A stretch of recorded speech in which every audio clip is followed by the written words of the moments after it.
तवैव पदारविन्दम्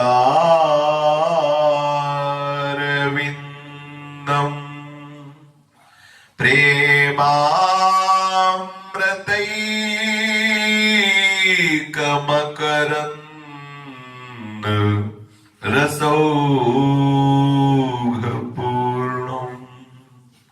हृद्यर्पितं मधुपते स्मरतापमुग्रम्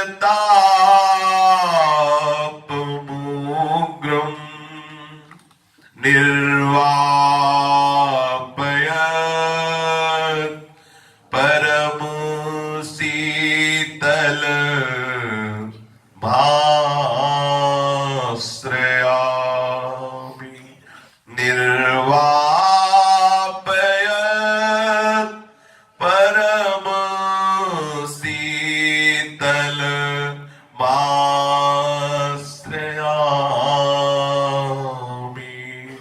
श्रीमद श्री वृंदावन धाम की जय। श्री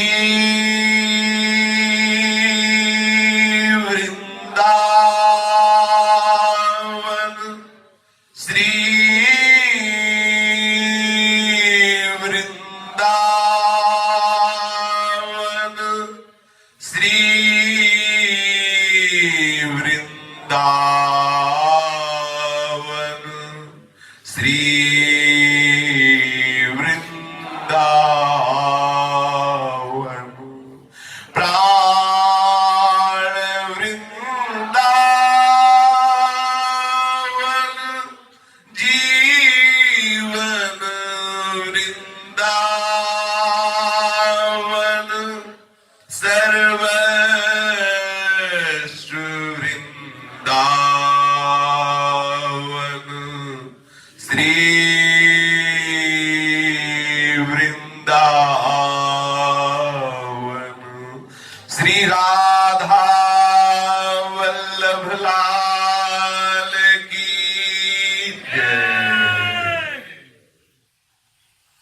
भक्तन के शुभ गुण चरित जो सुनी है चित लाए, ताके भक्ति बढ़े घनी अरु हरि होहि सहाय। अजहू सोच विचारि के गहि भक्तनि पद ओट। हरि कृपालु सब पाछिली, क्षमी है तेरी खोट। हरि कृपालु सब पाछिली, छवि है तेरी खोट। जिन महाभागवत पुरुषों ने अपना संपूर्ण अंतःकरण प्रभु के चिंतन में, प्रभु के श्री चरणारविंद के समर्पण में एक एक वृत्ति, एक एक शरीर की चेष्टा, संपूर्ण स्वभाव भगवत स्वरूप, ऐसे महाभागवत पुरुषों का पावन यश कथन श्रवण करने से बहुत शीघ्र अहम रूपी मल नष्ट हो जाता है और वो दैन्यता प्राप्त होती है जिससे हरि रीझ करके समस्त जन्म जन्मांतरों के जितने भी शुभ अशुभ कर्म बंधन है उनको विध्वंस करके हृदय में प्रेम लक्षणा भक्ति प्रकाशित कर देते हैं। भक्तों के पावन जस श्रवण से बहुत शीघ्र हृदय में प्रभु से अपनापन हो जाता है। भजन का मतलब प्रभु से अपनापन। भजन का मतलब प्रभु से प्यार, जिससे अपनापन होता है, जिससे प्यार होता है, उसका स्मरण सहज में होता है, करना नहीं पड़ता। अभी हमें प्रभु का सुमिरन भजन करना होता है और सहज में होता है शरीर संसार और भोगों का चिंतन।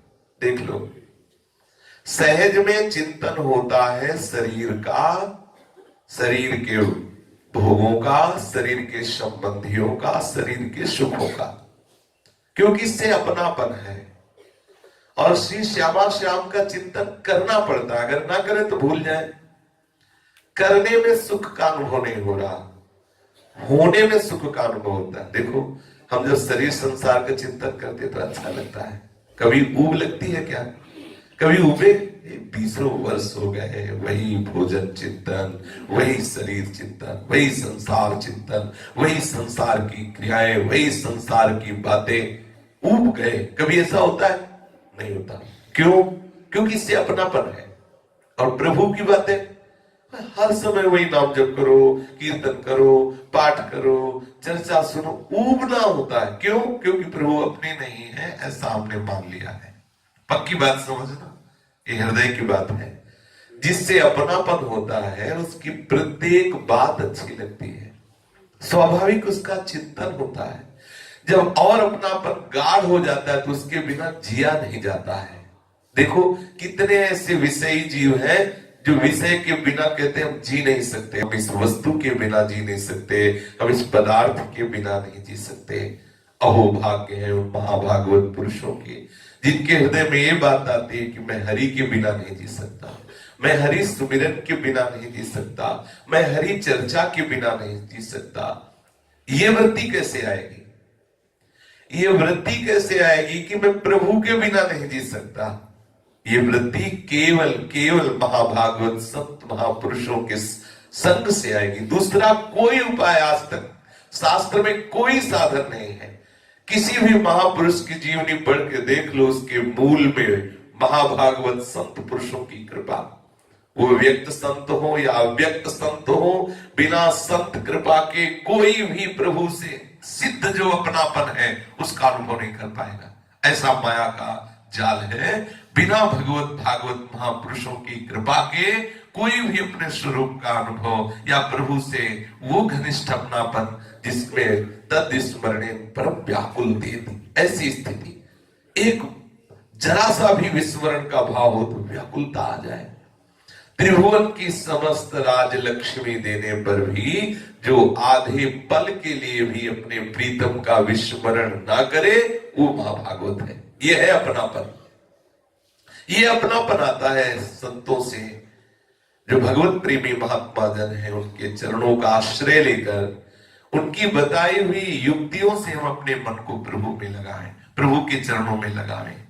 उनकी सभा में बैठने से हमें अपने आप वो अमृतमयी रस कथाएं सुनने को मिलती है, जिससे धीरे धीरे हमारे हृदय में जो बहुत जन्मों का विषय चिंतन रूपी विष जमा है वो नष्ट हो जाता है। बोले पिबंती ये भगवत आत्मनः सता कथामृतम श्रवण पुटे सुसमृतम पुनन्ति ते विषय विदूषिता स्वयं व्रजन्ति तच्चरण सरोरुहान्तिकम्।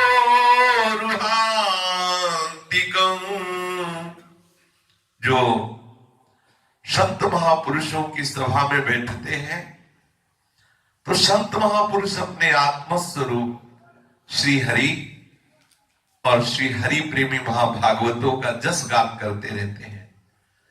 उनके मुख से जो हरि और हरिजनों का जस है, जो महाप्रेमामृत का अनुभव कराने वाला है, ऐसे भगवत भागवत प्रेमामृत जस का संतों की सभा में सहज में ही श्रवण करने का सौभाग्य मिलता है। और जो अपने कानों के दोने से संत सभा में जो भगवत भागवत यश बरस रहा है, उसको कानों के दोने से भर भर करके पीते रहते हैं, उनके हृदय का जो विषय रूपी विषैला जहर है वो नष्ट हो जाता है। ये अन्य किसी साधन से नष्ट नहीं होता। ये जो महामोह है, ये भगवत प्रेमी महात्माओं की सभा में जो हरि चर्चा होती है, जो हरि अनुरागी जन भगवत प्रेमी महात्माओं की चर्चा होती है, जो अपने कानों के दोने से भर भर करके उस चर्चा का पान करते रहते हैं, वो उनके हृदय के विषय चिंतन, विषय भोग वासना की लालसा, इस विष का नाश कर देते हैं। आहा, पुनंतिते विषय विदूषिताशयम व्रजंति तच्चरण सरोरुहांतिकम।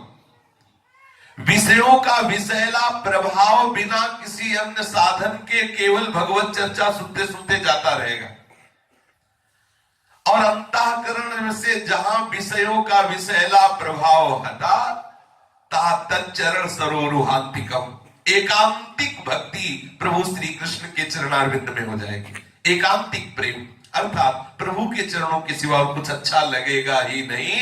ये सीधे बीच में किसी अन्य साधन का प्रवेश नहीं हुआ, और यह गुण साधन से नहीं हुई। ये तो केवल साधु समागम से, जो संत महापुरुषों की सभा में संतों के आत्मस्वरूप श्री हरि और हरि के आत्मस्वरूप जो हरिदास जन है, ये उनकी आत्मा है, ये उनकी आत्मा है।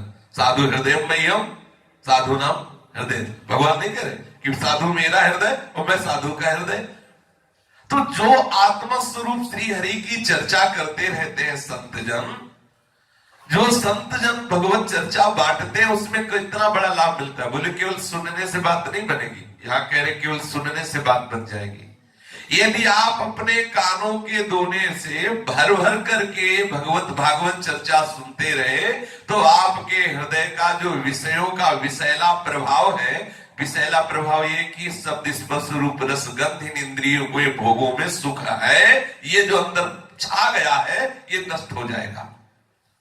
जहां विषयों का आकर्षण नष्ट हुआ कि हृदय में एक अद्भुत आनंद।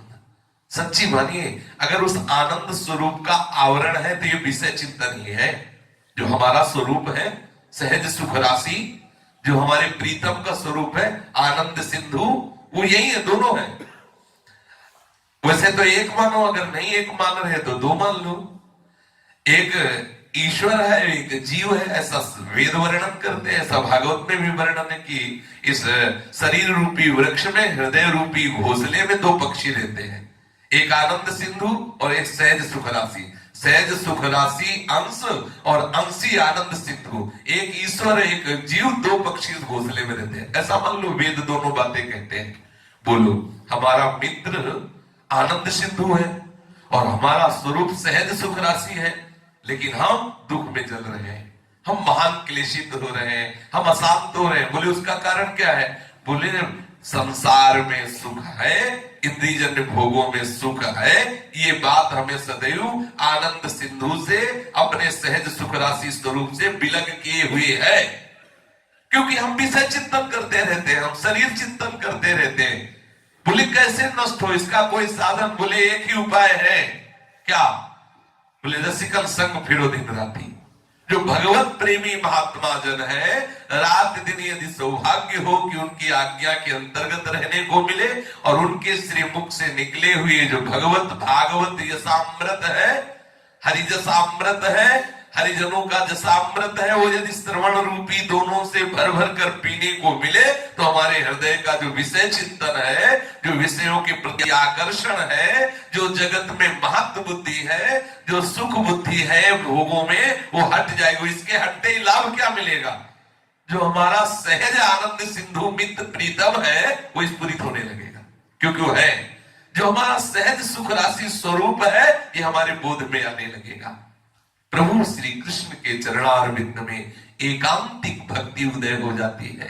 ऐसा लगता है कि बहुत जन्मों से तड़पता हुआ जीव, भटकता हुआ जीव, जिस सुख की चाह कर रहा था, वो अब मिला है। अब कृत्य भयो में, चाहे जिस महापुरुष से पूछो, कागभूषण जी महाराज, गरुड़ जी महाराज से कहते हैं कि कौन सी ऐसी योनि जहां मैं जन्माना हूं, मुझे सब याद है। कौन सा ऐसा कर्म जो मैंने किया नहीं, कौन से ऐसे भोग जो मैंने भोगा नहीं, कौन सा ऐसा लोक जहां मैं गया नहीं, लेकिन आज जो भगवान श्री राम के सुमिरन में, भगवान राम की लीला कथामृत के गान श्रवण में जो मुझे विश्राम मिला वो कहीं नहीं मिला। ये मेरा अपना अनुभव है।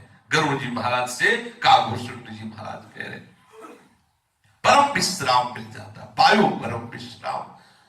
इसलिए से ध्रुवदास जी कह रहे आज भी सोच विचार करके देख लो, यदि तुम्हारे बनाए ना बना हो तो तुम संतों के चरणों का आश्रय ले लो।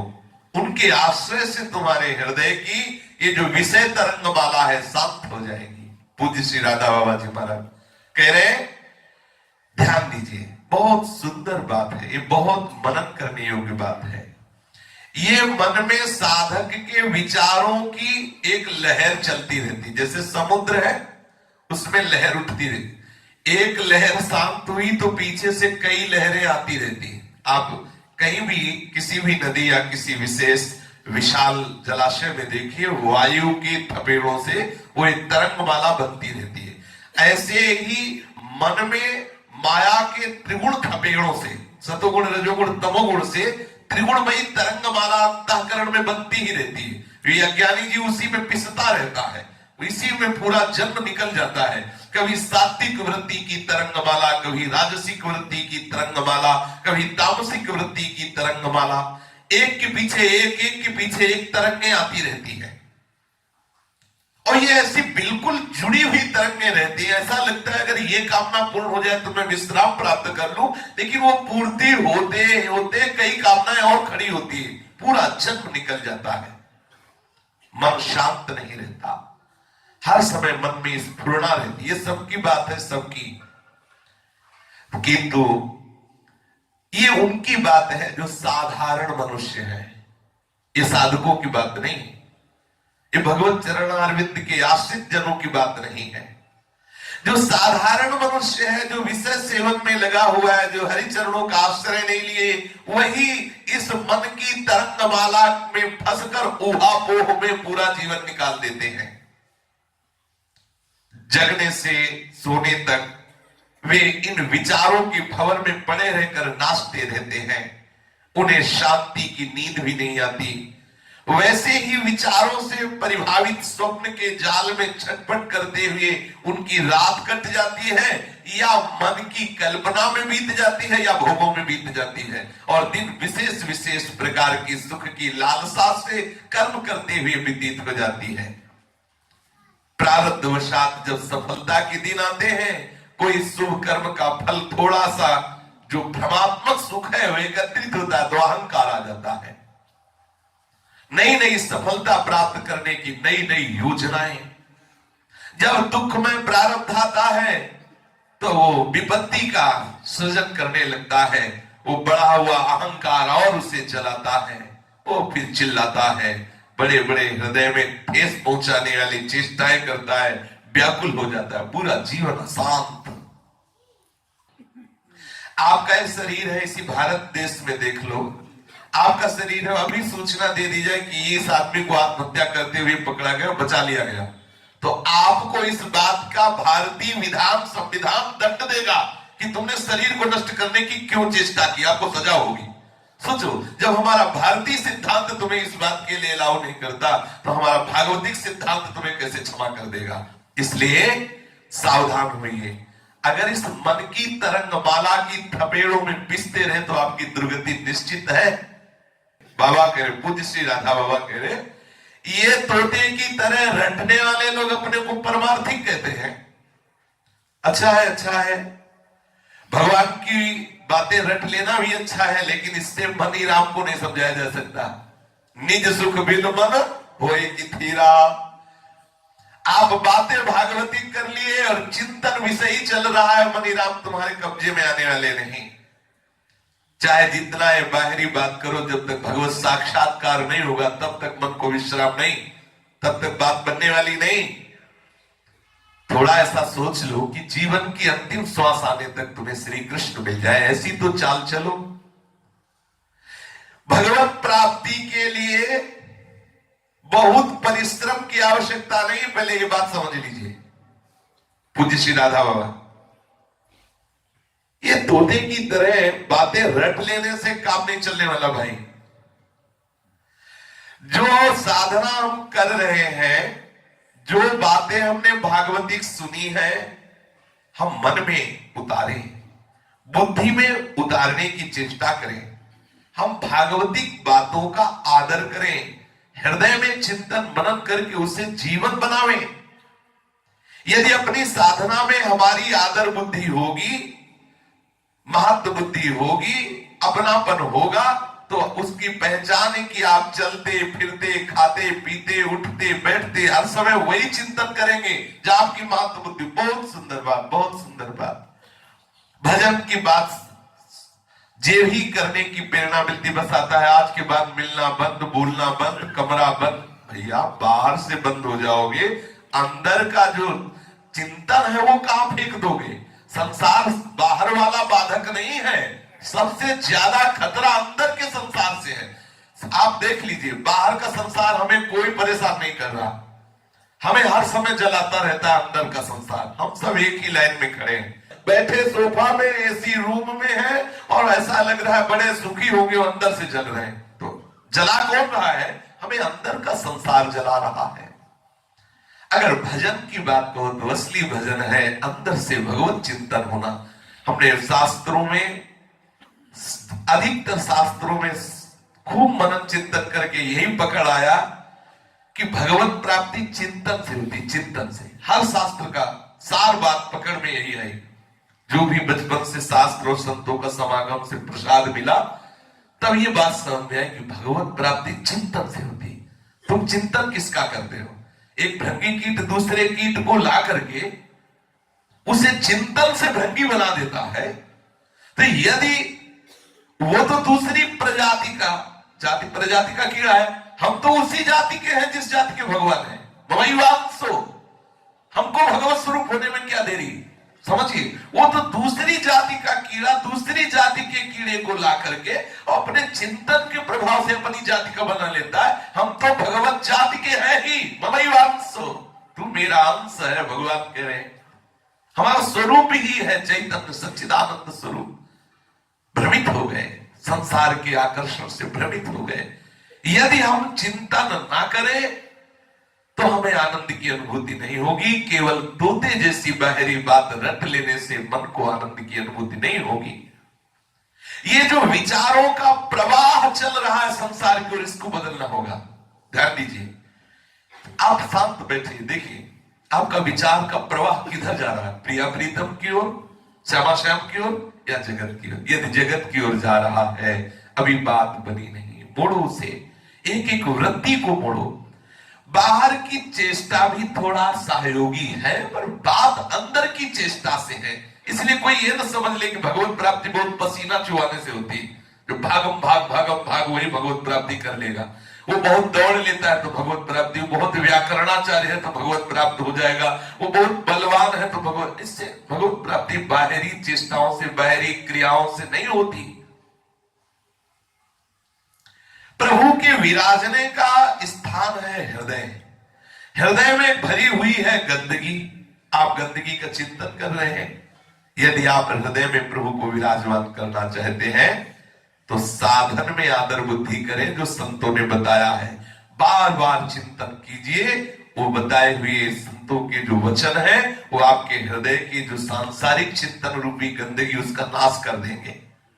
जहां हमने निश्चय कर लिया कि हमें तो अपनी परमार्थ साधना को सबसे अधिक आदर देना है, भगवत प्राप्ति की बात को, आप निश्चित समझिए ये बात भगवत कृपा से आई। भगवत कृपा आपके ऊपर बरसने लगेगी। असीम कृपा, अहेतुकी कृपा सब काम आपके पूरे कर देगी। आप केवल ये बात करें, जो आप भागवतिक बातें सुने या जो आप भागवतिक बातें जानते हैं उनका आदर कीजिए, हृदय में लक्ष्य बनाइए भगवत प्राप्ति। विश्वास करें, हमको आगे कुछ नहीं करना पड़ेगा। भगवान की कृपा से सब संयोग बैठता चला जाएगा, अपने आप हो जाएगा। हम केवल देखेंगे कि हो क्या रहा है। बिल्कुल ऐसे ही होता है, बिल्कुल ऐसे ही। हमने अभी अनुभव ही नहीं किया कि प्रभु की कृपा कैसी अद्भुत वस्तु होती है। इसलिए हमारी आंखों में कभी कभी दुख के आंसू आ जाते हैं। हमें चाहिए कि हम ये निश्चय कर लें कि जो भी साधना हम करेंगे उसमें मन लगा के करेंगे, सबसे बहुत अधिक आदर देंगे। जो संतों के द्वारा बताई हुई साधना है, भगवान की कृपा का आश्रय लेकर भारी से भारी दुख आने पर भी ये आंसू रूपी संपत्ति हम ऐसे नहीं जाने देंगे। हम कभी दुख में नहीं रोएंगे। अगर हमारे आंसू निकलेंगे तो प्रभु के लिए निकलेंगे। ये बहुत खास बात है। आप देखिए, अपने आंसुओं को रोक लेना। जब कभी कोई दुख आवे तो रोना मत, केवल प्रभु के लिए आंसू बहाना। देखना प्रभु मिलते हैं कि नहीं। फिर हम देखें कि क्या होता है। जिस क्षण इस निश्चय के साथ हम साधना के पथ पर भगवत कृपा के भरोसे पूरे उत्साह में भरकर पहला कदम बढ़ाएंगे, उसी समय भगवत कृपा का परिचय हमें मिलने लगेगा। आहा, हमारे ऊपर कैसी कृपा है। ऐसा इसलिए कि करुणा वरुणालय भगवान हमारे साथ है।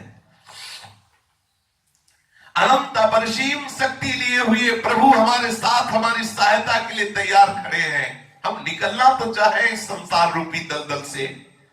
हम प्रभु को भी रिझाते हैं तो संसार रूपी दलदल में फंसने के लिए रिझाते हैं। हमें ये दे दो, हमें ये दे दो। यही तो दलदल है, यही तो फंसाव है। प्रभु को पूरा पूरा पता है, सभी बातों का पता है, और वो हमारे अपने से भी अपने हैं। बहुत सुंदर बात है। वे सिर्फ अपनेपन से मिलते हैं। बार बार बात फिर वही आई, बिगड़ी जन्म अनेक की वही सुधरे आज हो ही राम को। ये बहुत जोर की बात है कि समझ में नहीं आती। अहंकारी होने के कारण, कर्तव्याभिमान होने के कारण ये बात समझ में नहीं आती। प्रभु किससे मिलते हैं? अपनेपन से। वे तो हमें अपनेपन से मिलना चाह रहे हैं, लेकिन हम उन्हें अपना नहीं मान रहे हैं। अभी अपना शरीर है, अपने शरीर संबंधी अपनी भोग सामग्री है, अपनी परम सुख शांतिमयी गोद में वो बैठा लेना चाह रहे हैं।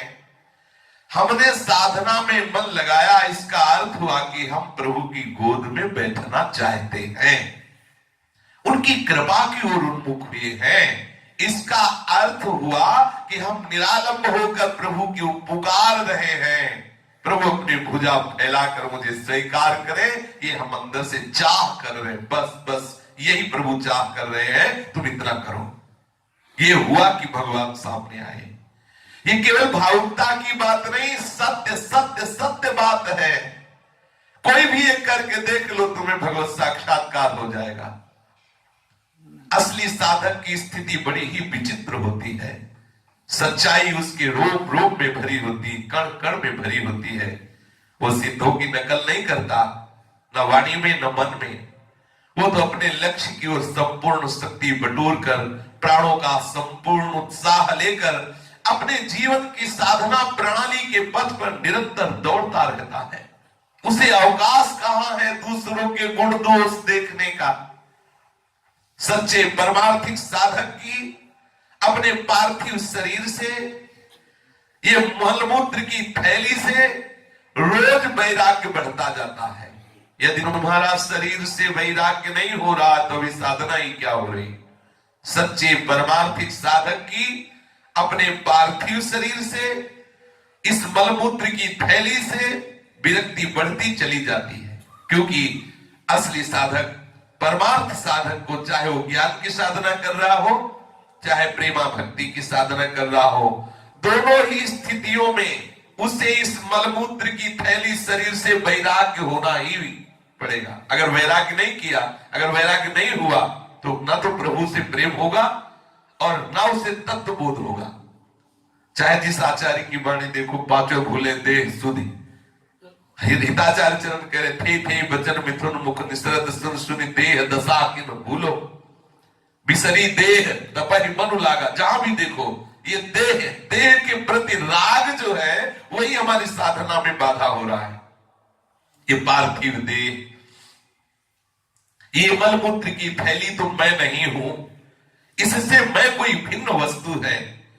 किसी भी संप्रदाय के सिद्धांत को मानने वाला क्यों न हो उपासक, यदि उसका शरीर से वैराग्य नहीं बढ़ रहा है तो क्या साधना।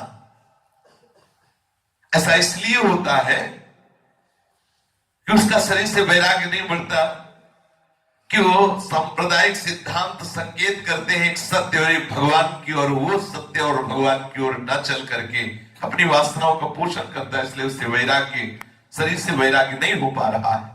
नहीं, प्रतिदिन वैराग्य बढ़ना चाहिए। सभी साधनाएं शास्त्र सम्मत हैं, जितने भी संप्रदाय हैं सब भगवान की प्राप्ति के लिए भगवान ने ही स्थापित किए हैं, ये कोई कल्पना नहीं है। जितने भी आचार्य भगवान ही अवतरित हुए, जितने संप्रदाय हैं वो भगवान के द्वारा स्थापित किए, क्योंकि वही आचार्य स्वरूप से है, सब महापुरुषों के द्वारा अनुभूत है। ऐसा नहीं कि इस मार्ग में चलने वाले को भगवत साक्षात्कार नहीं हुआ। कोई भी सिद्धांत शास्त्र सम्मत हो या किसी महासिद्ध पुरुष के द्वारा प्रचलित हो, किसी महापुरुष के द्वारा प्रचलित हो, यदि आप ठीक से चलोगे तो वही पहुंच जाओगे जहां आपको पहुंचना है, क्योंकि सच्चाई से चलने वालों को भगवान घसीट लेते हैं। एक कदम बढ़ाते ही भगवान की सहायता मिलने लगती है। आंखें बंद रहने के कारण हम उस भगवत कृपा की अनुभूति नहीं कर पा रहे हैं कि एक कदम बढ़ाया और देखो कितना दुलार प्रभु कर रहे हैं। देखो ना, आप देखो, अपने आप को देखो, आपके स्वयं के चिंतन और आचरण का क्या परिणाम होना चाहिए और हो क्या रहा है। कितनी करुणा है प्रभु की, ये कृपा नहीं तो और क्या है। आंखें बंद रहने के कारण हम उस कृपा की किरण की अनुभूति नहीं कर सकते, लेकिन जैसे जैसे हमारे कदम प्रभु की ओर बढ़ते जाएंगे वैसे वैसे ये प्रतीति अवश्य अवश्य होने लगेगी कि हमारे ऊपर बहुत कृपा है, मैं शरीर नहीं हूं, ऐसा आपके हृदय में बैठने लगेगा। कोई कहे कि मैं तो वर्षों से साधना कर रहा हूं, फिर मुझे जीवन में ऐसा अनुभव नहीं हो रहा। इसका उत्तर है कि आप केवल तोते की रटनते विद्या कर रहे हैं, आप साधना नहीं कर रहे हैं।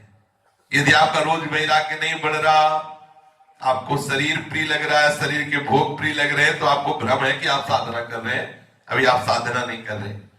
पर आप घबरा मत जाइए, आप कोई तर्क मत कीजिए, आप रटन विद्या में जितना जान पाए हैं ठीक ईमानदारी से उतना ही चलना शुरू कीजिए। आप लकीर को पीटते जाइए, अर्थात जितना जान गए उतना ही सही ईमानदारी से चलो, तो एक न एक दिन आप परमार्थ के फकीर बन जाएंगे। केवल उतनी ही लकीर से चलो जितना जान गए हो, ईमानदारी से तो चलो। आप देखिए, आपको प्रभु मिलकर के ही परमानंद की अनुभूति करा देंगे, निश्चित भगवत प्राप्ति हो जाएगी। आप चलिए, यदि हम ये नियम ले लें कि विश्व स्वरूप भगवान को, अपने प्रभु को, अपने आप को ही बिल्कुल नहीं ठगेंगे, बहुत सुंदर बात है। यह हर समय साधक को ध्यान रखने वाली बात है।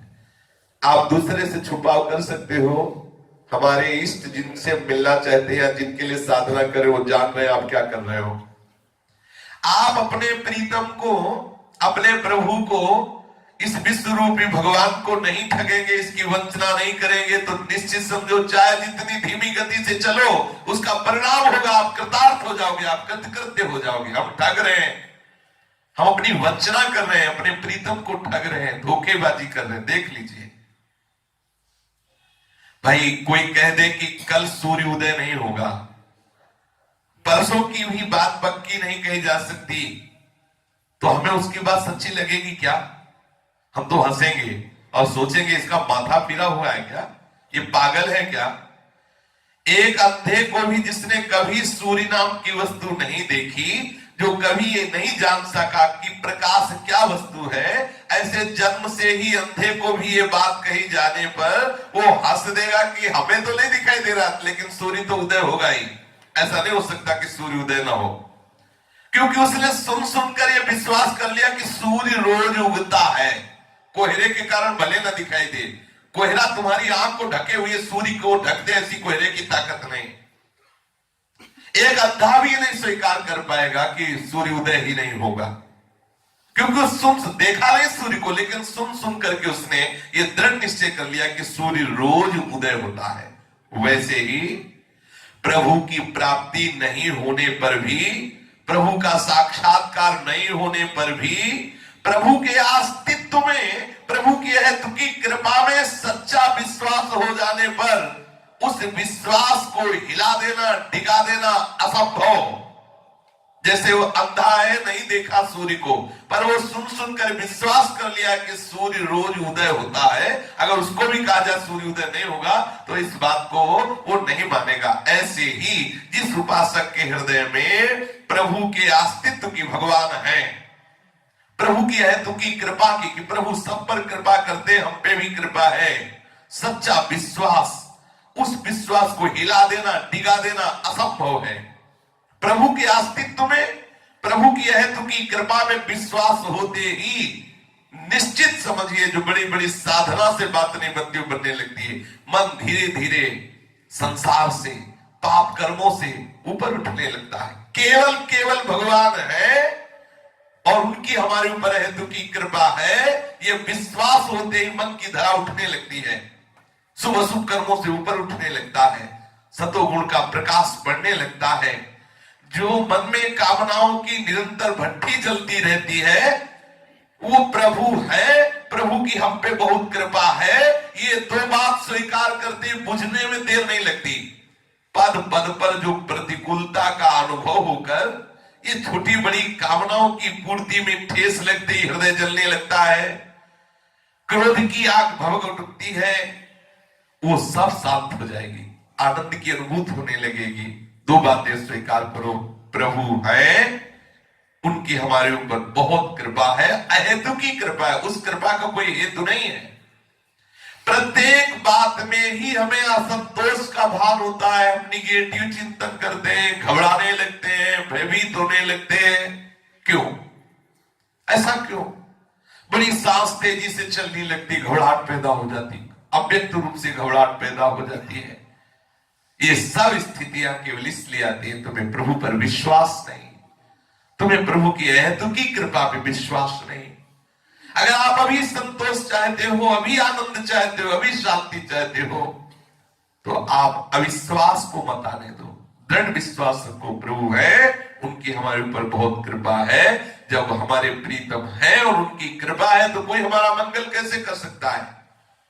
प्रभु के अस्तित्व में विश्वास का फल, प्रभु की हेतु की कृपा में सच्चा विश्वास हो जाने का परिणाम ये होगा कि आप प्रभु से मिल जाएंगे। पक्का मान लीजिए, वो सब बातें आने लगेंगी जिनसे प्रभु मिलते हैं। हम कह सकते हैं कि क्या हमारे मन में भगवान का सच्चा विश्वास नहीं है? प्रभु की हेतु की कृपा को क्या हम नहीं मानते? तो इसका उत्तर यह है कि आप वाणी से भले बोलते हो, हृदय से नहीं मानते हैं। अगर हृदय से मानते तो ये बातें ना थी कि आपका मन घबरा रहा है, आपका निगेटिव चिंतन बढ़ रहा है, वो अब पता नहीं भगवान हमें मिले कि ना मिले, और नाना प्रकार के भय आने। इसका मतलब है आप हृदय से स्वीकार नहीं कर रहे हैं। बुद्धि के दृढ़ निश्चय में ये बात आप नहीं बैठा पा रहे हैं। मन के अणु अणु में, परमाणु परमाणु में ये बात नहीं समा पा रहे हैं। इंद्रियों में निर्झर की कलकल धारा की तरह ये प्रकट नहीं हो रहा है कि हम पर बहुत कृपा है, हमारे प्रभु हर समय हमारे साथ है और वो सर्वशक्तिमान है। अमंगल कैसे हो सकता है? ये निगेटिव भाव क्यों हम माने? मन के द्वारा दिया हुआ ये है जो निगेटिव भाव, इसे क्यों स्वीकार करें? ऐसा नहीं हो सकता। प्रभु मंगल भवन है, कैसे अमंगल हो सकता है? यदि ऐसा हो गया कि आपके हृदय में दृढ़ विश्वास हो गया तो निश्चित आप में वो तेज आएगा, वो उत्साह आएगा कि आप बहुत शीघ्र प्रभु का अनुभव कर लेंगे। हमारा पुनः प्रश्न हो सकता है कि फिर इस अवस्था में क्या किया जाए? इसका उत्तर यह है कि आंख खुलने से लेकर रात में फिर नींद आने तक हम जो भी करते हैं उसे करने से पहले, किसी भी काम में हाथ डालने से पहले मन ही मन उस काम को प्रभु के चरणों में समर्पित कर दें और प्रभु के लिए कर रहे हैं ऐसी भावना करें। समझ रहे हैं? यदि आप निगेटिव भाव से बचना चाहते हैं, यदि आप दृढ़ विश्वास करना चाहते हैं, संपूर्ण अंतःकरण भगवत भाव से भरना चाहते हैं, अभी आप में उतनी सामर्थ्य नहीं है, तो आप सोने से लेकर जगने तक, जगने से लेकर सोने तक, जब आपको सुध आवे तो जितने भी कर्म है सब प्रभु को अर्पित कर दो। मन ही मन उन कर्मों में भगवान को बैठा लो। हे नाथ, मुझे आप में, आपकी हेतु की कृपा में दृढ़ विश्वास हो जाए, सब कर्मों का फल हम यही मांगते हैं। सोने से लेकर जगने तक, जगने से लेकर सोने तक जो भी कर्म है प्रभु के लिए कर रहा हूं, उन कर्मों को प्रभु को अर्पित कर दो और उनका परिणाम मांगो कि हे नाथ, मुझे आप में, आपकी हेतु की कृपा में दृढ़ विश्वास हो जाए, ये मुझे फल प्रदान करो। मांगना क्या है? प्रभु में विश्वास हो जाए, प्रभु की हम पर बहुत कृपा है, ये दृढ़ विश्वास हो जाए। नहाने चले, नहाने से पहले कपड़ा पहनने चले, पहनने से पहले कोई पूजा पाठ करने चले, उसके करने से पहले कलेवा करने चले, कलेवा से पहले, कलेवा के समय किसी को उत्तर देना हो, उत्तर देने से पहले, बच्चों से खेलना हो, खेलने से पहले, या ऑफिस जाना हो, या सवारी में चढ़ना हो, पैदल चलना हो, अर्थात कोई भी कदम हम उठावे उसके पहले एक बार सावधान होकर, जागृत होकर ऐसी आदत डालें कि ये सब हम प्रभु के लिए कर रहे हैं। ऐसा जो भी क्रिया कर रहे हैं, जो भी चेष्टा कर रहे हैं, पहले प्रभु का चिंतन करो, ये मैं प्रभु की प्रसन्नता के लिए कर रहा हूं, ऐसी आदत डालें। थोड़े दिनों में यदि हमने ऐसी आदत डाल ली तो स्वयं हम देख लेंगे कि हमारा जीवन कैसा पवित्र बन गया है, कितनी तेजी से हमारे अंदर ज्ञान की वृत्तियां प्रकट हो रही, कितनी तेजी से परमार्थ पथ का प्रकाश हो रहा है और हम आगे बढ़ रहे हैं और आप बढ़ते चले जाएंगे और आनंद सिंधु में समा जाएंगे। कितना सरल बात बाबा कह रहे हैं। जो भी चेष्टा करें उस प्रभु के लिए कर रहे हैं, उसका परिणाम मांगे। प्रभु की हम पर बहुत कृपा है, प्रभु है, ये दृढ़ विश्वास, ये दृढ़ विश्वास हो गया, प्रत्येक चेष्टा प्रभु के चरणों में समर्पित हो रही तो हम बहुत जल्दी परमार्थ में आगे बढ़ेंगे और आनंद सिंधु से मिल जाएंगे। ये पूज्य श्री राधा बाबा के अमृतमय वचन है। पूज्य श्री बाबा के जीवन चरित्र में प्रसंग चल रहा है कि बाबा को ऐसे नवयुवकों से मिलान हो गया है जो देश स्वतंत्रता के लिए प्राण त्यागने के लिए तैयार है। बाबा पीछे भगवत कृपा से बचे। एक पत्र बाबा का मिल गया था अंग्रेजी अधिकारियों को। बाबा ने भगवान से प्रार्थना की थी कि मेरे पास तो आपके सिवा कोई ऐसा है नहीं कि जो सिफारिश चले और बच जाऊं, झूठ लिखूंगा नहीं। तो 10 बार कागज लिखाया गया और उसकी 3-3 ऑफिसरों से जांच हुई। जो कभी कभी बताते थे गीता वाटिका में कि मैं बताना कठिन समझ रहा हूं कि मैंने कभी लिखावट नहीं बदली, मेरी लिखावट उन लोगों के आगे बदल गई, अधिकारियों के आगे, या अधिकारियों की आंखें बदल गई, कुछ पता नहीं। 3-3 जगह से पास होने पर भी यही बात आई कि ये लिखावट चक्रधर की नहीं है। जो असली पत्र पकड़ा गया था, 10 पत्र लिखाए गए, केवल भगवान की कृपा से ऐसा चमत्कार हुआ। श्री राधा बाबा कहते थे। बाबा को छोड़ दिया गया। अब बाबा ने अपने जो मित्र जन थे क्रांतिकारी दल के, उनसे कहा कि अब एकांत में कोई ऐसे मकान लिए जाए जहां कोई परिचय न हो, एकदम खंडेर जैसे ऐसे। तो मकान 4-5 किराए पे लिए गए और आपस में मिल करके एक मकान ऐसा जिसे भूतिया मकान कहते थे, जिसमें भूत रहते थे, प्रायः ये प्रसिद्धि थी। राधा बाबा ने जो चक्रधर नाम से थे, उन्होंने उस मकान को चयन किया कि घबराओ मत, ये मकान में हम रहेंगे।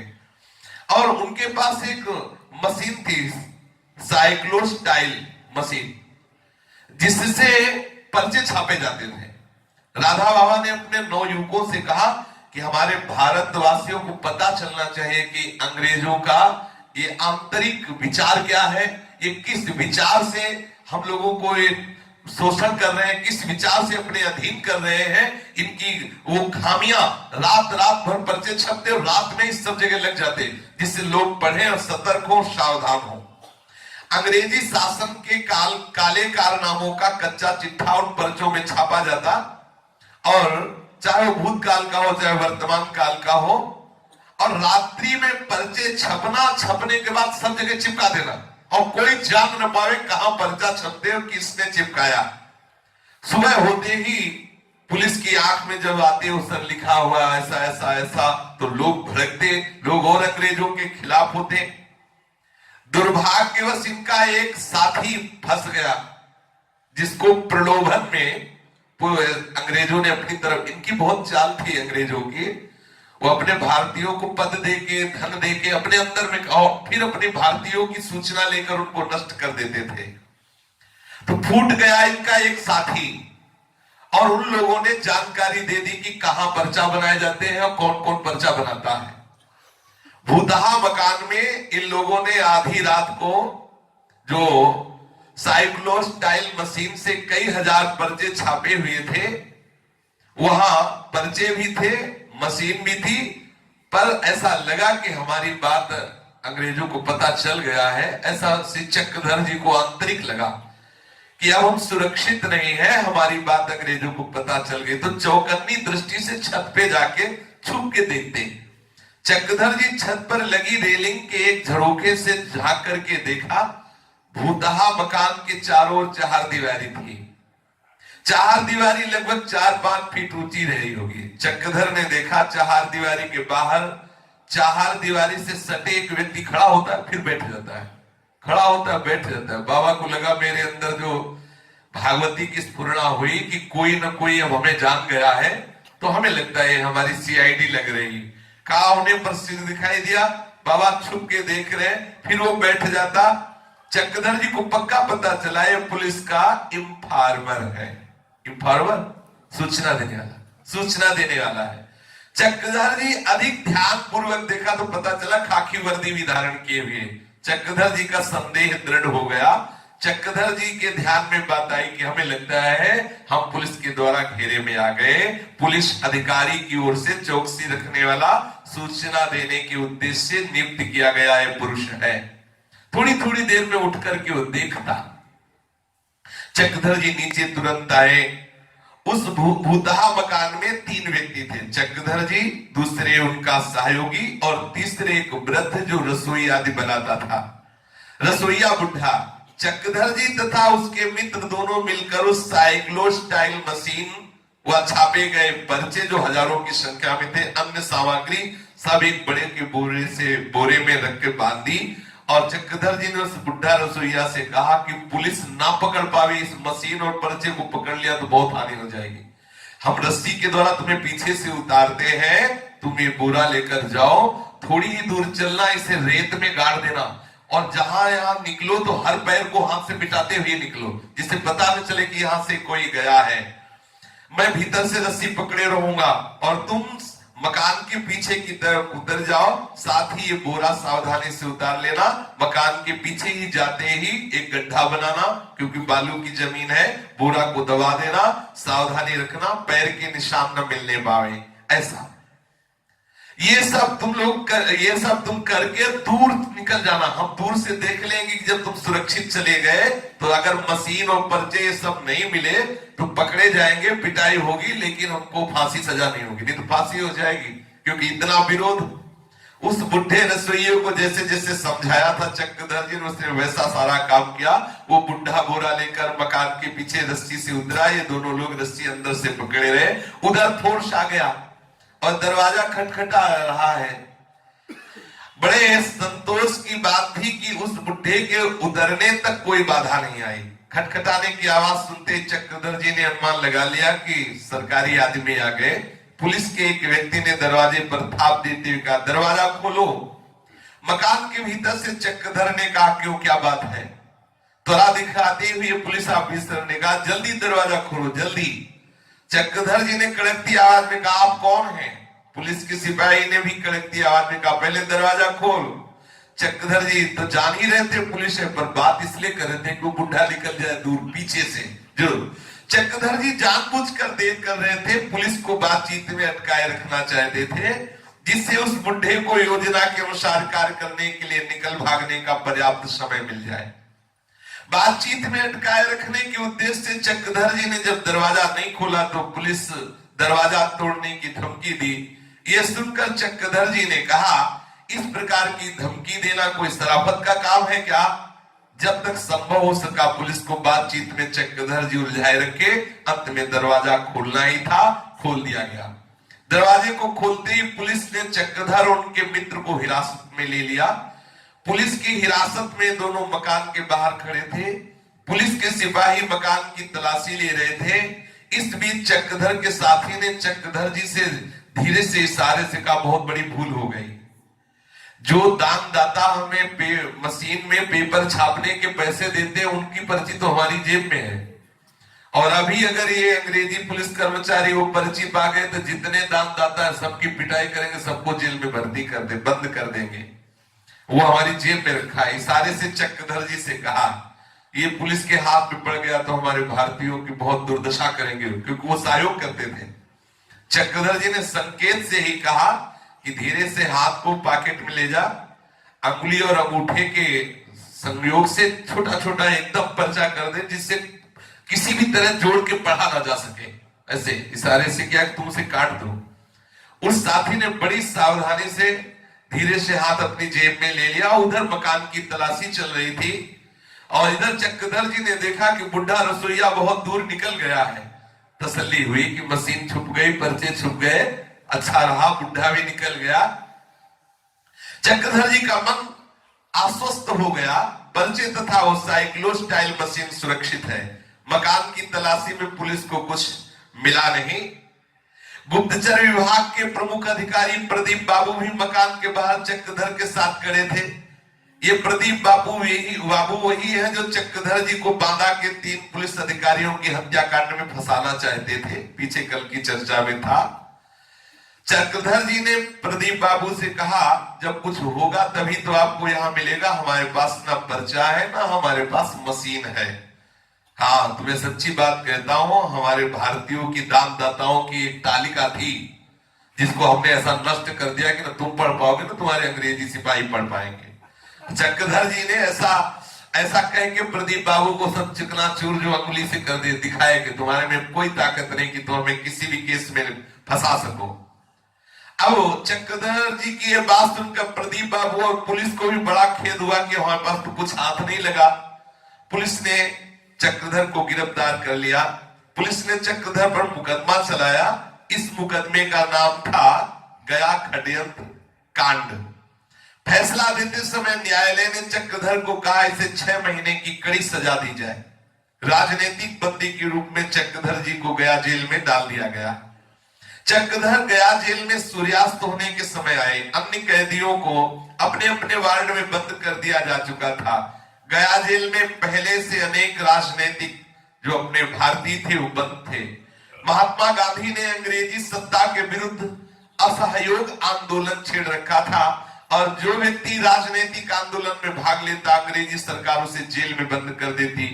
लोगों में देश के लिए प्राणोत्सर्ग करने की भावना इतनी अधिक जाग गई थी कि जेल की भयंकर यातना सुन करके भी भारतीय जेल जाने के लिए उत्साहित थे। क्यों? गया के एक स्थान में एक महंत पूज्य श्री भागवत दास जी भी भारतीय स्वतंत्रता में पकड़े गए थे, तो वो भी जेल में थे। देखो, संत होकर के भी वो राजनीतिक आंदोलन में खुलकर सामने भाग ले रहे थे। उनको अपने वार्ड में ये सूचना मिली कि आज राजनीतिक बंदी के रूप में एक नवकिशोर बालक आया हुआ है जो आयु तो बड़ी छोटी है लेकिन बड़ा तेजस्वी और बहुत ओजस्वी भाषण करने वाला है। वो श्री महंत संत श्री भागवत दास जी के मन में उस किशोर के दर्शन की उत्सुकता जग उठी। प्रातः काल वार्ड खुलने पर ही दर्शन हो सकता था। सवेरे वार्ड खुलते महंत जी उससे मिले और परिचय पूछा। तब चक्रधर जी ने कहा, मैं एक ब्राह्मण बालक हूं, गया जिले में अरवल के पास फकरपुर ग्राम का रहने वाला हूं। क्रांतिकारी गतिविधियों के कारण मुझको पकड़ा गया है और 6 महीने की सजा भुगतने के लिए मुझे जेल भेज दिया गया है। चक्रधर जी गौरवर्ण के, छरेरे शरीर के और बड़ी ओजस्विता, तेजस्विता, निर्भयता, सुदृढ़ता देखकर उन महंत जी को बहुत अच्छा लगा। सारे राजनीतिक जितने भी बंदी थे सबको अच्छा लगा कि हमारे देश में ऐसे भी नवयुवक हैं नई अवस्था के जो बिल्कुल निर्भय हैं। गया जेल के जीवन का वर्णन करते हुए महंत श्री भगवत दास जी ने बताया कि एक दिन वो किशोर चक्रधर जी मेरे पास आए, सुबह वाली प्रार्थना में सम्मिलित हुए। इतनी सुरीली आवाज चक्रधर जी की, कूट कूट कर रस भरा था, बड़ी मधुरिमा। उस दिन से सामूहिक प्रार्थना केवल चक्रधर जी ही कराते, ऐसी वाणी में मृदुता थी। कुछ दिन बाद जेल में रामायण कथा शुरू हुई, जेल के अंदर ही। बंदियों में जो विद्वान थे वो देश की स्वतंत्रता का भी भाषण देते गुप्त रूप से, और रामचरितमानस भी कहते। किशोर चक्रधर भी बालकांड की कथा को ध्यानपूर्वक सुन रहे थे। इतने में मेरे प्रिय मित्र श्री योगेश्वर प्रसाद जी की नजर चक्रधर पर पड़ी। उन्होंने देखा कि चक्रधर आंखें बंद किए हुई ऐसे, तो योगेश्वर प्रसाद जी ने समझा कि नव किशोर है, रामायण कथा सुन के सो रहा होगा। चक्रधर जी से पूछा कि तुम सो रहे हो क्या? चक्रधर ने कहा नहीं, मैं सो नहीं रहा, मैं सुन करके भावना कर रहा हूं कि कैसे होंगे रामचंद्र जी बाल्यावस्था में। आंख मूंद करके मैं भावना कर रहा हूं। उनके विचार सुन करके वो जो संत थे बड़े मुग्ध हो गए कि वास्तविक कथा तो ऐसी ही होती है जो सुनते हुए विचार मगन हो जाए, उसी भाव में डूब जाए। तब हमने पूछा कि तुम क्या रामायण पढ़ सकते हो? तो चक्रधर जी ने कहा यदि आज्ञा हो तो पढ़ के सुनाओ। दूसरे दिन चक्रधर जी को रामायण पढ़ने के लिए ऐसी पढ़ने की शैली, ऐसी चौपाई, पूरे के पूरे रीझ गए। जेल में आनंद की वर्षा कर रहे चक्रधर जी रामायण गा करके। लोग कहने लगे ये तो कोई प्रभावशाली बालक है। किशोर चक्रधर जी जब रामायण पढ़ते थे पूरा जेल का वातावरण भागवतिक हो जाता, शांत वातावरण। रामायण पाठ की चर्चा जेल में चल पड़ी। लोग उसके सुनने के लिए एकत्रित होने अन्य अन्य वार्डों से आकर के, क्योंकि भारतीय ही तो थे। एक दिन शाम को 4 बजे वार्ड बंद होने के पहले चक्रधर जी रामायण सुना रहे थे। उसी समय अंग्रेजों का प्रधान वो जेलर आया। वो अंग्रेज राजनीतिक कैदियों को बहुत पीटता था, बहुत कष्ट देता था।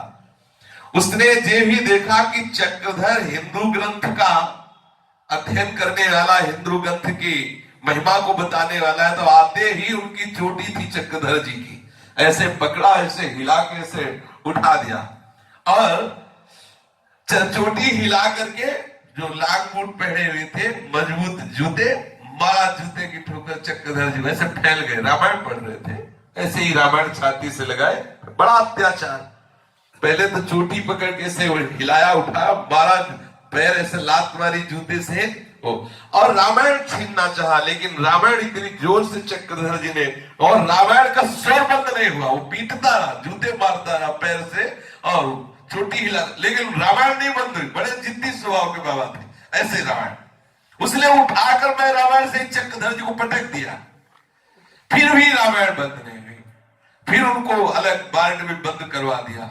इससे संपूर्ण जितने अपने भारतीय थे सबके हृदय में बहुत भय हुआ, बड़ा क्लेश हुआ कि ऐसे महात्मा बालक को इतना कष्ट दिया जा रहा है।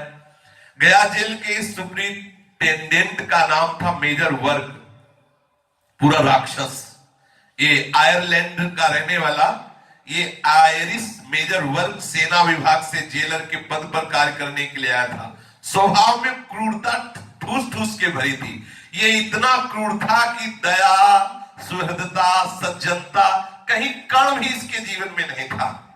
मेजर वर्ग को यदि ज्ञात हो जाता कि ये भारतीय राजनीतिक बंदी अंग्रेजी शासन के विरुद्ध सक्रिय है और देशभक्ति के कार्य में अधिक भाग लेता रहा है, तो उसे राजनीतिक कैदी के बंदी विवरण पत्र में प्रिजनर रिकॉर्ड कार्ड नोटेरियस अर्थात कुख्यात, ऐसा उसके कार्ड में लिख देता। जिस बंदी के विवरण पत्र पर ये नोटोरियस ऐसा लिख देता तो उसे बहुत कष्ट दिया जाता था। जिसके कार्ड में लिख दिया जाता कि बहुत कुख्यात है, देशभक्ति से युक्त होकर के ये राजकीय विभाग के विरुद्ध में आचरण करने वाला, उसे बहुत दंड दिया जाता। और ये लिख दिया उसने चक्रधर जी के कार्ड में।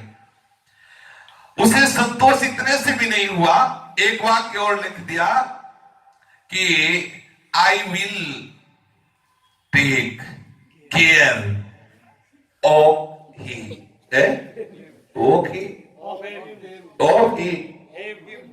जो भी हो, कि इसको कोई और नहीं देखेगा, इसको मैं संभालूंगा। उसने अंग्रेजी जेलर ने कहा, एक कार्ड में लिख दिया कि ये राजकीय विभाग का कुख्यात मतलब विरोध करने वाला है इसे, और जो जिस केस में लिखे उसे बहुत दंड दिया। उसने बोला कि दूसरा कोई अधिकारी से नहीं संभालेगा, इसे मैं संभालूं। वो बहुत राक्षस स्वभाव का था। इसकी संभाल मैं करूंगा। संभाल के नाम पर वो राजनैतिक कैदियों के दिमाग को ठौर ठिकाने लगाने का ठेका लेता, अर्थात बहुत मारता, इतना मारता कि देशभक्ति का भूत उठ जाए। यहां तक कि वो जान से मार देता था। मारते मारते वो कितनों को मार चुका था, मौत के घाट उतार दिया था। ऐसी संभाल करता था वो। राजनीतिक कैदी का यमराज, यमराज का दूसरा स्वरूप नरपिशाच। वो अपना भारी भरकम शरीर मिलिट्री के बूट पहनकर कैदी को गिराकर मारता, उसकी छाती पे कूदता, ऐसे उछलता, और वो कैदी की हड्डियां जो छाती की है तड़तड़ा के टूटती और खून की उल्टियां उसके मुख से निकलती, तत्क्षण मर जाता। ऐसे वो करता था। जेल के रजिस्टर में यही लिख दिया जाता था कि कैदी बीमार था इसलिए मर गया, कोई उसका विरोध कर नहीं सकता था। अंग्रेजों का जमाना, किसमें साहस था जो इस गलत रिपोर्ट का विरोध करे? मेजर वर्क अपनी राक्षसी प्रवृत्ति के कारण बहुत अपना नक्शा जमाए हुए था। सब देखते ही डरते थे, पता नहीं किसकी मृत्यु हो जाएगी, ऐसा थर थर कांपते थे भारतीय उससे। न जाने कितने जो राजभक्त नौजवान गए थे, उनको इस राक्षस ने मार डाला। न जाने कितनों को गिरा गिरा के छाती पे से कूदता, भारी भरकम शरीर। जिस प्रकार महाकुकर्माति कुरात्मा मेजर वर्क अपने आसुरी स्वभाव के कारण विग्रहात था, वैसे ही चक्रधर अपने हट पर, अपनी ऐठ पर, अपनी देशभक्ति पर, अपनी निष्ठा पे विख्यात थे। चक्रधर के मन में स्वातंत्र प्रेम अपनी सीमा पर था। उसने मान लिया था कि भारत पर अंग्रेजों का शासन है, अंग्रेजों के हाथ में राजदंड है, अंग्रेजों की सैन्य शक्ति के समक्ष भारत विवश है, भारतीय जनता पराधीन है, पर मैं जानता हूं मेरी आत्मा पराधीन नहीं है। आत्मा स्वतंत्र है, मेरा चिंतन विदेशियों के अधीन नहीं हो सकता। आज देखो हम ऐसे अपने को नए जमाने की समझते हैं कि विदेशी वेशभूषा, विदेशी भाषा, विदेशी खान पान बोलते हैं कि वीआईपी लोग हैं। चक्रधर जी अपनी निष्ठा पे थे। उन्होंने कहा हमारी आत्मा स्वतंत्र है, हमारा मस्तिष्क मुक्त है। ये विदेशी लोग हमारे मस्तिष्क को, हमारी बुद्धि को, हमारी आत्मा को परतंत्र नहीं कर सकते। अंग्रेजों की पाशविक चेष्टाएं, अंग्रेजों की पाशविक सैन्य शक्ति हमारी हिंदू भूमि की सच्ची भावना को कभी लौट नहीं सकती। सोचो इन महापुरुषों ने कितना कष्ट सहकर अपनी भावना को पुष्ट किया है, और आज हम धन देकर अपनी भावना को नष्ट कर रहे हैं। विचार करके देखो, हम गर्व समझते, अगर हम धोती कुर्ता पहनेंगे तो हम अपनी बेइज्जती समझते हैं। जनरल वार्ड में साधारण कैदी जहां रखे जाते हैं, वहां से चक्रधर जी को उस मेजर ने अलग तन्हाई में, जहां फांसी सजा जिन कैदियों को दी जाती थी, वहां अलग कोठरी में बंद करा दिया। जब चक्रधर जी को देखा तो ना झुकना ना कुछ, एकदम तेजस्वी था। तो पहली नजर में वो समझ गया कि ये इसका नशा उतारना पड़ेगा देशभक्ति का। तो जिनको फांसी की सजा हो जाती थी उनको जहां अलग रखा जाता था तन्हाई में, वहां चक्रधर जी को कोठरी में बंद कर दिया गया। मेजर वर्क ने जेल के कैदियों पर एक नियम लाद रखा था कि वो जनरल वार्ड और तन्हाई के कैदियों के पास जब निरीक्षण करने जाया करता था, जेल के वार्डन लोगों को जिम्मेदारी थी कि मेजर वर्क के आने के पहले ही समस्त कैदी एक पंक्ति में खड़े हो जाए। खड़े किए गए कैदियों में जिस कैदी के सामने मेजर वर्क आता, वो हर कैदी के लिए नियमता ये जरूरी था कि कैदी अपने दोनों हाथ ऐसे ऊपर ले जाके ऐसे करके और ऐसे कंधा झुका करके और उनके सामने खड़े हो जाए। ऐसे सभी कैदी को भयक्रांत होकर ऐसा करना पड़ता, नहीं लट्ठों की मार वो वार्ड लोग करते, और इसके बाद ये राक्षसी क्रूरता का शिकार बनना पड़ता है इस मेजर की। अब मेजर वर्ग की राक्षसी क्रूरता का शिकार बनने के भय से पहले ही जितने भी नौजवान हिंदुस्तानी, पहले वो दूर ही है, पहले ही समय से ऐसे हो जाते थे। ये विषम परिस्थिति चक्रधर जी के भी सामने आई। ये जेल के प्रधान चिकित्सक एक बंगाली बाबू थे। वे बंगाली बाबू चक्रधर जी को अंग्रेजी भाषा पर बोलते, जब चक्रधर जी तो बहुत अच्छा लगता है इसलिए वो मुग्ध थे। केवल उच्चारण की सुंदरता नहीं, शब्दावली भी बहुत सुंदर थी चक्रधर जी की। उन्होंने कहा कि देखो तुम इतनी छोटी आयु में यहाँ आए हुए हो, मैं तुम्हारे हित के लिए कहता हूं कि जेलर आवे तो राक्षस है, ये राक्षस, ऐसे ही हाथ करके झुका देना, बच जाओगे। वो थोड़ा प्यार करते चक्रधर जी से। ये कितने सैनिकों, कितने भारतीयों की जान ले चुका है ऐसे ना करने पर। ऐसा मत करना, तुम ऐसे कर लेना। बंगाली बाबू ने चक्रधर से कहा कि आप ऐसे कर लेना। चक्रधर जी ने कहा नहीं नहीं, death is horror to you but play for me. मृत्यु तुम्हारे लिए भयावह हो सकती है लेकिन मेरे लिए खिलवाड़ है। चक्रधर जी ने कहा इस दुष्ट के सामने मैं झुकूंगा नहीं, मार दे तो मार दे। ऐसा रही हाथ उठाने की बात, तो यही तो हमारी भारतीय इज्जत है कि इसके सामने मैं ऐसे नहीं करूंगा, इसके सामने मैं ऐसे नहीं करूंगा, ये हमारी टेक है, मैं जीते जी कभी ऐसे नहीं करूंगा, ये मार दे तो मार दे। ऐसा स्वतंत्रमती चक्रधर जी बिल्कुल तैयार नहीं हुई। मेजर वर्ग के आने में बिल्कुल मैं हाथ नहीं उठाऊंगा, बिल्कुल गर्दन नहीं झुकाऊंगा। चक्रधर जी को स्पष्ट लग रहा था कि अब मृत्यु निश्चित है, क्योंकि मारेगा, देख रहे थे पीछे जरा सा वो मारता था। इस विकट परिस्थिति में चक्रधर जी ने जो ही देखा कि वो नजदीक आता चला जा रहा है, लाइन बाई लाइन आता जा रहा है, उन्होंने भगवान से प्रार्थना की कि भगवान अब आपके ऊपर मेरी बात है, मैं झुकूंगा नहीं, भारतीय हूं इस विदेशी राक्षस के सामने, और आप संभालना, ये हमें मारे ना, अंदर से ये मुझे जान से न मारे प्रभु, क्योंकि मैं आ तो गया हूं इस देशभक्ति के मार्ग में, लेकिन अब मैं चाहता हूं कि अगर एक बार मैं यहां से मुक्त हो गया तो मैं अब तुम्हारा भजन करूंगा। मैंने देख लिया है माया का खेल बड़ा विचित्र है। वहां देखा कैसी राक्षसी वृत्तियां, उनको लगा कि सच्चिदानंद भगवान का भजन करके उनकी प्राप्ति करना ही जीवन का लक्ष्य है। प्रभु मेरी जीवन लीला समाप्त ना हो, क्योंकि मैंने आपको देखा नहीं, अभी मैंने आपका साक्षात्कार प्राप्त नहीं किया, और ये मनुष्य जन्म केवल आपके लिए है, ये मुझे अनुभव है। अगर मुझे यहां जेल से जीवित तो मुझे निकाल दिया जाए तो मैं सिर्फ आपका भजन करूंगा। ऐसा होता है भगवान, ये इसीलिए चर्चा हो रही कि भगवान किसी न किसी रूप में कृपा करते हैं। चक्रधर जी जो राधा बाबा है, उन्होंने अंदर से निश्चय किया कि ऐसी क्रूर कर्कश वृत्ति वालों के बीच में जीवन व्यतीत करने से अच्छा है यदि मुझे मेरा जीवन बच जाएगा तो अब मैं जीवन भर का नियम लूंगा कि भगवान का भजन करूंगा।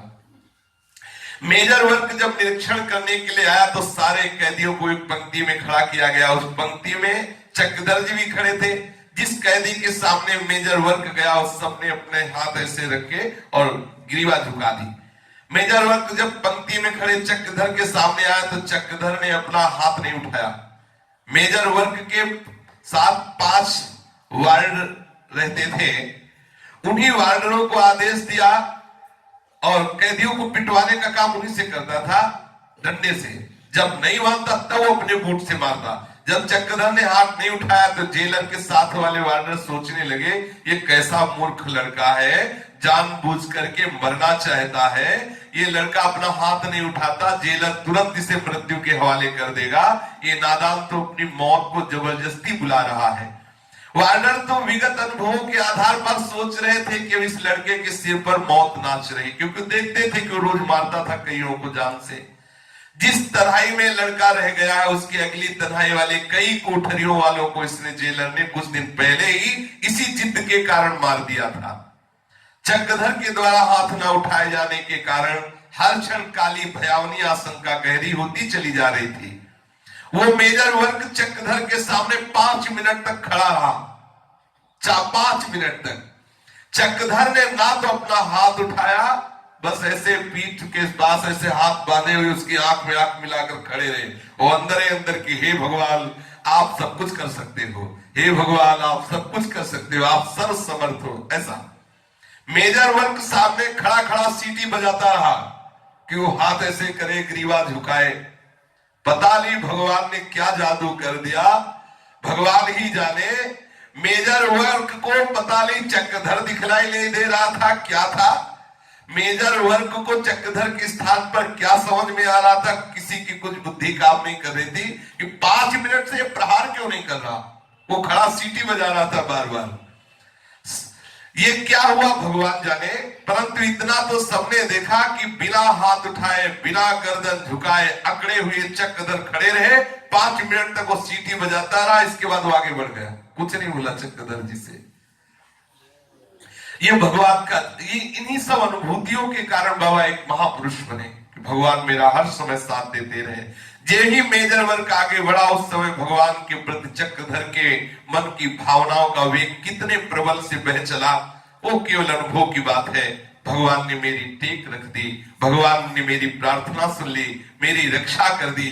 भगवान, मुझे आज अनुभव हो गया कि आप असंभव को भी संभव कर सकते हैं, आप संभव को असंभव कर सकते हैं, असंभव को संभव कर सकते हैं। असीम करुणा, अपार करुणा, ऐसा हृदय से बार बार चक्रधर जी के। ये तो अपने लोग पढ़ रहे हैं, सुन रहे हैं, उस समय की स्थिति, जो जेल में है और ऐसा राक्षस सामने खड़ा है और वो अपनी अकड़ में है कि मैं भारतीय हूं, तुम्हारे सामने गर्दन नहीं झुका सकता। कितनी बड़ी निष्ठा की बात है। ऐसे परम सुहृद भगवान, ऐसे अकारण कृपालु भगवान, अब यदि मैं मुक्त हो गया तो जितने जीवन मेरे दिन शेष रहेंगे जीवन के, केवल केवल भगवान का भजन करूंगा, ऐसा दृढ़ निश्चय कर लिया राधा बाबा ने जेल में भी। अगर मैं मुक्त होता हूं तो जितना श्वास रहेगी वो केवल मैं भजन में व्यतीत करूंगा। चक्रधर जी के मन में ऐसा दृढ़ निश्चय हुआ। परंतु आगे आने वाली घटनाओं को देखकर ऐसा अनुमान होता है कि चक्रधर जी को जेल में अधिक से अधिक विषम परिस्थितियों को पुनः पुनः भोगना पड़ा, जिससे चक्रधर के मन का विचार और परिपक्व हो गया। जैसे सोना तपकर और चमकता है, किसी विचित्र अचिंत्य ईश्वरीय विधान के फलस्वरूप चक्रधर जी इस बार तो बच गए, लेकिन उसका रोज का काम था मेजर वर्ग का आना, सबको ऐसे प्रणाम करते हुए उसको प्रसन्न करना होता था। मेजर वर्ग के पैरों की भारी भरकम प्राणलेवा मिलिट्री बूट के नीचे भगवान की कृपा से इस बार नहीं आ पाए, पर इनकी तो अकड़, और रोज इनको उसी लाइन में खड़े होना है। बहुत जेल की नारकी यंत्रणाओं के बीच चक्रधर का जीवन बीता। अगली बार निरीक्षण के समय चक्रधर को मेजर वर्ग की क्रूरता का शिकार होना पड़ा। मेजर वर्ग कैदियों के निरीक्षणार्थ आया, सारे कैदी पंक्ति में खड़े कर दिए गए, चक्रधर जी भी पंक्ति में खड़े हुए। मेजर वर्ग चक्रधर के सामने आया और अपने सामने देखा कि ये ना तो हाथ उठा रहा है, ना प्रणाम कर रहा है। अब पता नहीं कौन सी क्रूरता छाई, क्रोध के मारे उसका चेहरा लाल हो गया और उसने अपने वार्डरों को आदेश किया, पीटो इसको। वार्डरों ने आगे बढ़कर पीटने का नाटक कर रहे थे। बड़ा प्यार हो गया था चक्रधर जी से, तो चक्रधर जी को ऐसे उठाते, ऐसे रखते, वैसे डंडा जोर से उड़ाते, वैसे पीछे ऐसा लगता है कि बहुत जोर से लाठी चलाई जा रही, ऐसा वो करते। वो पीटने का नाटक कर रहे थे। उनको आदेश तो पीटने का था, किंतु पीटने मारने और डंडा लगाने का जोर से नाटक करते हुए पीट नहीं रहे थे। इसका रहस्य बाद में खुला कि पहली बात तो यह है कि उन वार्डरों को पता चला था कि चक्रधर जी भगवान के भक्त है, इसलिए वो हृदय से चक्रधर जी का आदर करते। दूसरी बात, वो आसपास गांव वाले थे जो वार्डर थे, तो उनको पता था कि इनका परिवार भी बड़ा सात्विक है, इसलिए सद्भाव के कारण वो पिटाई नहीं कर रहे थे। फिर उस मेजर ने देखा कि ये चक्रधर फिर भी ना हाथ उठा रहा है, ना प्रणाम कर रहा, तो तिलमिला उठा और कूद पड़ा चक्रधर जी के ऊपर और घूसों से और पैरों के टिफनों से खूब मारा। वही मूर्छित हो गए चक्रधर जी, वही मूर्छित हो गए। और उसने उनके विवरण पत्र पर लिख दिया कि बहुत कुख्यात है, बड़ा अपराधी है, इसको विशेष विशेष दंड दिया जाए। इसके बाद मेजर वर्ग ने आदेश जारी कर दिया कि चक्रधर मिश्र के सारे कपड़े उतार लिए जाए, इनको टाट पहनने के लिए दिया जाए।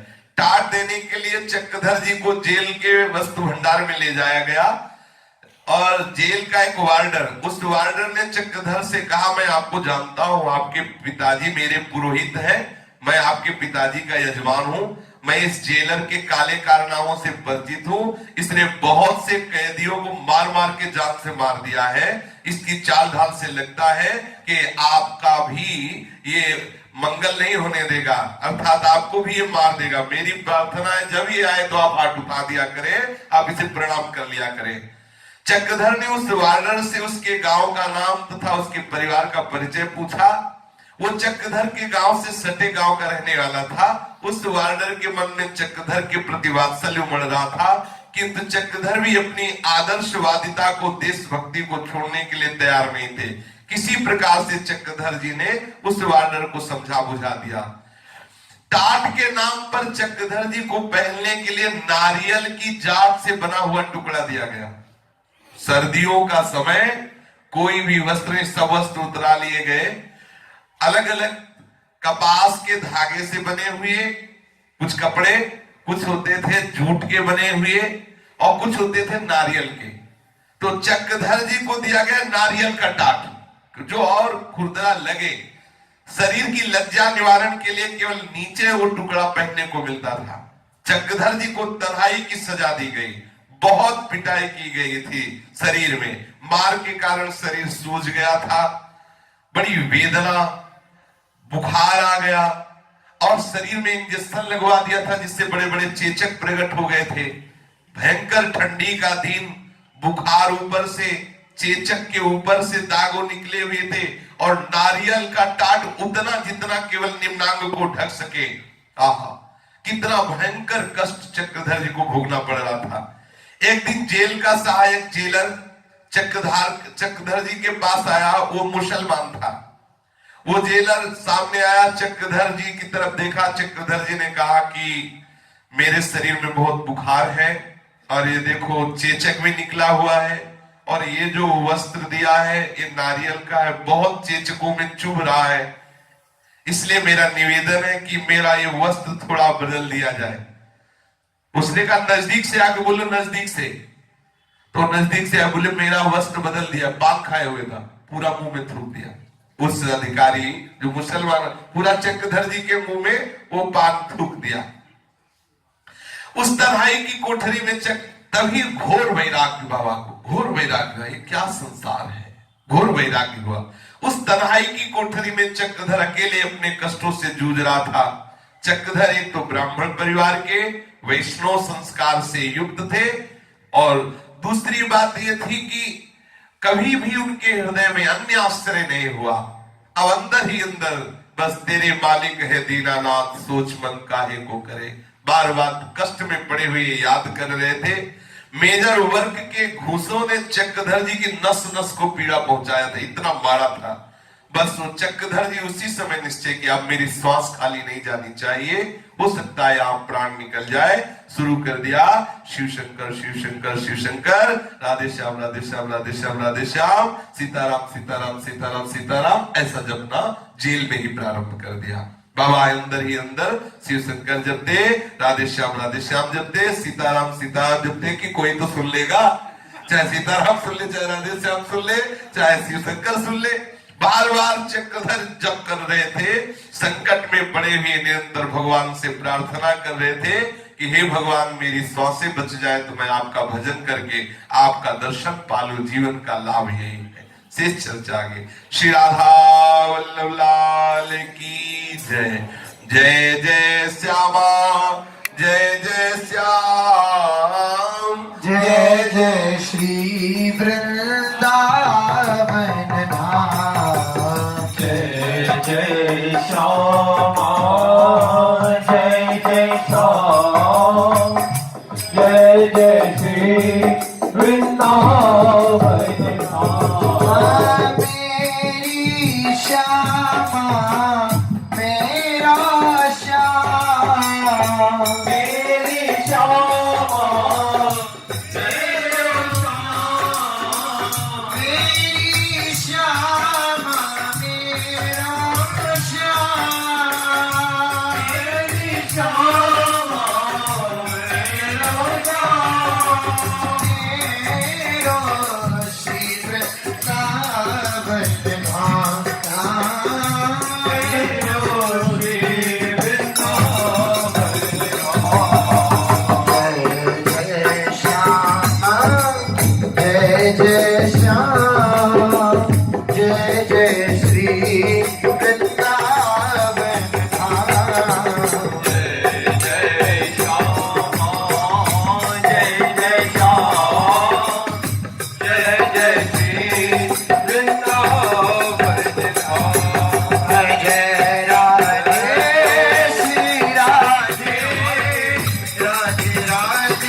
श्री राधे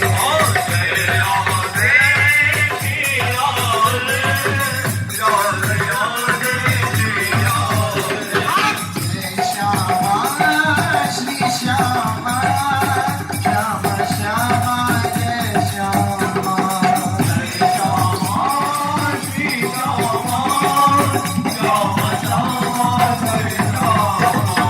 जय राधे श्री राधे